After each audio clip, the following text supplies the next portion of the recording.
Hello, Packers fans, wherever you may be. It's time for another edition of the Pack Attack Cast, brought to you from fans for fans. This is the Pack Attack Cast for October 15th, 2025. And before we get started about talking about the Packers, I want to talk about you guys because we did it. Thanks to you, we got to 11,000 subs. My question for you is, can we get to 12,000 before we faced Aaron Rodgers on Sunday Night Football in 10 days? You can make that happen. If you haven't hit the subscribe button, please do so. If you have, please hit the like button because that will help new people discover this channel. We are so excited to get to 11,000 subs, and let's see if we can keep this ball rolling. We have 5 days between Packers versus Cardinals. I will be there live for the game. I'm very excited about seeing the Packers in action in person. I haven't seen the Packers in person since week 1 against the Lions, so hopefully me being there is going to be good luck because I'm 1-0 for games I have physically attended, and I've got a lot more games to attend before the end of the season. So hopefully we can keep that streak going. Your sub might help. So please give us a sub. This has the potential for being a trap game against the Cardinals. This is a good Cardinals team. Yes, they're 2-4, but they've lost 4 games by a total of 9 points. They very easily could be 4-2. So this is a game the Packers have to take very seriously. I saw Matt LaFleur in a press conference today. He was talking about how good the Cardinals were and that the Packers need to bring their A game to this game to get a victory. I agree 100%. So we're going to talk about injury report that came from practice today, but I have a couple, one big injury rumor that I want to talk about right now. So there's a rumor going around ESPN that the Packers are looking to trade away one of our defensive ends, perhaps Rashawn Gary, which I think is ridiculous. It's even more ridiculous that they're saying we're going to ship a player to the San Francisco 49ers. That makes no sense to me right now. The 49ers are 4-2. They're struggling with injuries right now. The last thing the Packers would want to do is help the 49ers by giving them a key part of their offense. This really makes zero sense to me. The Packers are very thin at the position with the LVN injury, and we tend to play 3 defensive ends far more than the rest of the NFL, with LVN playing defensive tackle while really rushing the passer as a defensive end. So with LVN out for at least a couple weeks, I don't see any way that the Packers could have made a change. I certainly don't think trading Rashawn Gary is something that Packers would even consider right now, because Micah Parsons plus Rashawn Gary is a dominant pass rush combo, and you don't give those up for what? Future draft picks. That doesn't help the Packers win this year or next year, and the Packers have a window of winning the Super Bowl over the next 2 years. So really having Rashawn Gary as a viable trade candidate makes no sense to me. I don't think that's even possible. Now, they could have traded, for example, Inigbare as a depth piece to the 49ers or another team. That would make sense, but with the injury to LVN, I don't think we have the depth to trade anything away right now on the defense before the trade deadline. Now, if you tell me a wide receiver needy team might want our 4th or 5th wide receiver, something like that, that could make more sense, especially with Christian Watson coming back either next weekend or the following weekend against the Steelers. Christian Watson is in the middle of a 21-day window that ends right at the game against the Steelers. So I still think Christian Watson will be back against Aaron Rodgers and the Steelers in 10 days. So we're going to have to see how that develops. So a big part of the game on Sunday is going to have to do with injuries. I'm going to break down the game matchups as we get further on in the week, probably starting tomorrow. But I really want to take a look at the injury report and see how that could really shape this upcoming matchup against the Cardinals. So let's take a look at that. I'm going to bring up the official injury report. I'm going to go ahead and share it, and then we're going to talk through what we see on this report. So we've got the injury report here officially from the Green Bay Packers for Packers at Cardinals. Brought to you by Amplify Health. Definitely want to support the Packers sponsors here. So we've got the Green Bay Packers injury report. Let's look through this. We've got Aaron Banks, groin/knee, limited participation. Now, Aaron Banks did play last Sunday. He's still working through this injury. So when I see Aaron Banks limited participation, that tells me they're trying to give him some participation in practice, but giving him a lot of rest as he gets through that injury.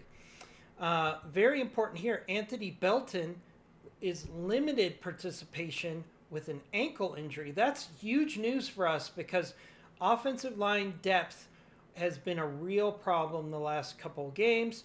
So having Anthony Belton limited in participation on Wednesday opens up the door that he might be able to participate on the active roster on Sunday, maybe as a key player off the bench in the event of another injury. So having Anthony Belton back this Sunday would be a big upgrade for the Packers. We have Warren Brinson, full participation with abdomen neck. I don't anticipate any problems there. He played very well against the Bengals. We have Javon Bullard, full participation after a concussion evaluation on Sunday. The fact that he is participating fully in practice tells me that he is through the concussion protocols and he should be able to play this week without any problem. Matthew Golden, shoulder, full participation. Not worried about Matthew Golden. Josh Jacobs, illness, limited participation. We know Josh Jacobs had a stomach flu last Sunday, and he still played through it. So I think this is a combination of veteran rest and letting Josh Jacobs get that stomach bug out of his system. Not worried about Josh Jacobs. He'll be a key part of the offense on Sunday. In fact, the Cardinals, if they do have a big weakness, it's against the run. So I would encourage Josh Jacobs and the Packers to continue what they did last week and pound the rock in the heat of the Arizona desert. We have Jacob Monk, limited participation. He is coming off the PUP list, and he has 21 days to decide if he's going to be activated to the active roster. He's got about 10 days left on that, just like Christian Watson. So Jacob Monk, before the game against the Steelers, either has to be elevated to the active roster or put down for the rest of the season.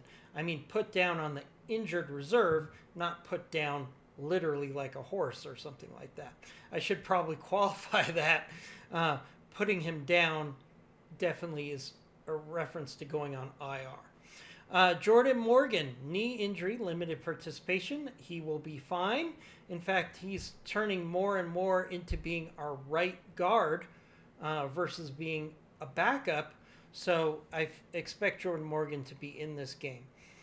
One item of concern, Zach Tom did not participate on Wednesday.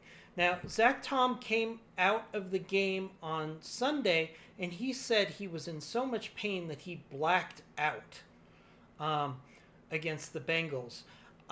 If we have the ability to have Anthony Belton back and available this week, you might see Zach Tom out for this game, because clearly he's been fighting through his injuries. He's been a real warrior, but having him almost black out in the game due to pain is not something we want to see. So Zach Tom, we're going to have to monitor that throughout the course of the week. We have Lucas Van Ness with a foot injury. I do not anticipate him practicing this week or playing this week as they get him better. Lucas Van Ness really needs to be available for the game against the Eagles, the game against the Lions on Thanksgiving. These are where we need Lucas Van Ness. We can get by without Lucas Van Ness for a couple weeks, so I don't anticipate them to rush him back. Christian Watson, limited participation as he comes back from his knee injury of last year. Again, he has until game day of the Steelers game to either be activated to the active roster or put on IR for the rest of the season. I do expect him to be back. Maybe they activate him this week and he gets some limited snaps. That would be interesting to see. Next up, we have Donovan Wicks, who left with an ankle injury on Sunday. Limited participation. That's probably just resting, trying to get the soreness out of the injury, and hopefully getting him back on the field by Sunday. Devontae Wyatt did not participate this week. I expect, or this practice, Devontae Wyatt is probably a player that we really want to see get back against the Steelers.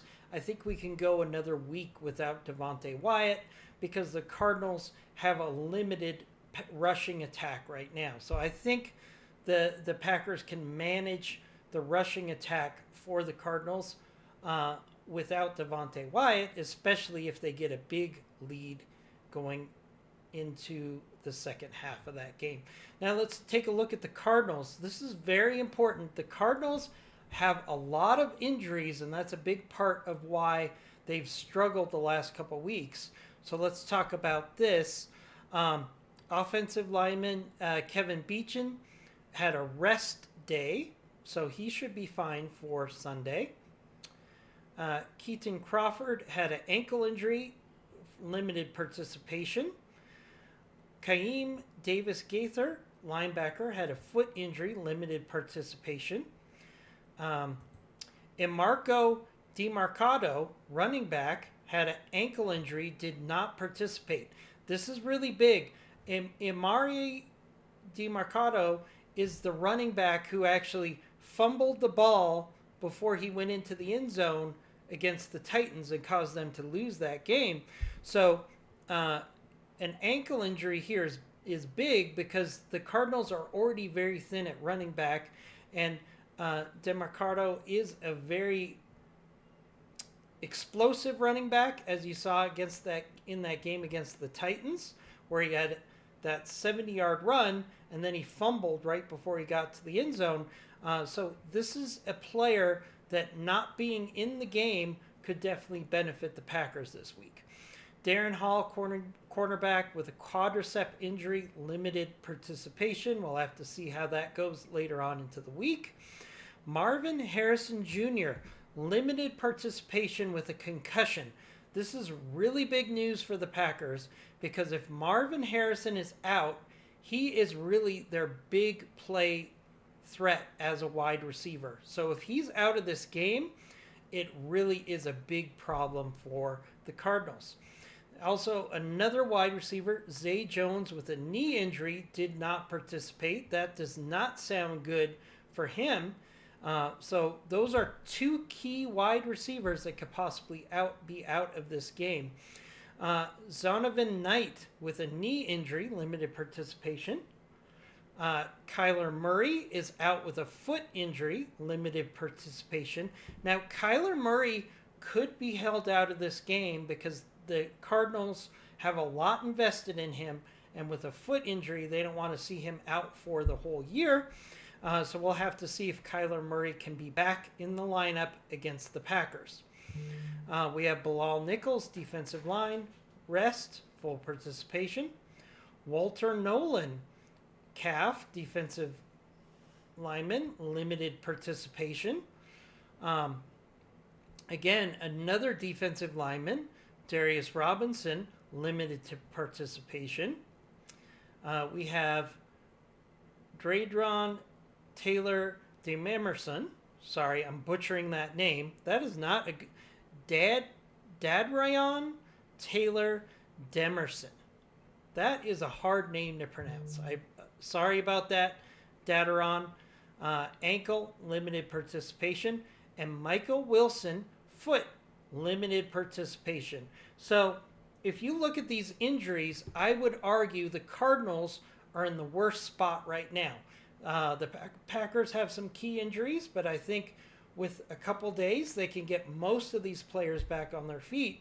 But a lot of these injuries for the Cardinals really are going to depend on what's going on over the next couple days, especially Marvin Harrison with the concussion. He had a bad head hit yesterday that led to, or last Sunday, that led to this concussion. You never know with a concussion. You could bounce back in a day or two, or it could take multiple weeks. And with Marvin Harrison as an elite player, the Cardinals do not want to rush him back. But it's really either you're good enough to play or you're not good enough to play. And we're going to have to watch that going into Saturday to see if he practices. So one more note I want to get back to, and this is a personal anecdote, but if you're a Packers fan and you're looking to travel to a game, there is still plenty of opportunities to go to this Cardinals game. Personal anecdote for me, I'm traveling to the game. My wife was actually traveling because we have some friends there. She originally was not planning on going to the game with me, but she's shown a lot of interest in going into the game. I checked a couple weeks ago, and it was going to be about $400 to get a ticket to this game. Today, I got her a ticket for $142. So what that tells me is Cardinal fans are giving up their tickets in buckets for this game. They're losing confidence, and what that means is Green Bay Packers fans, if you want to go to a game and you're anywhere near Arizona, this might be a great opportunity to go to a Packers game.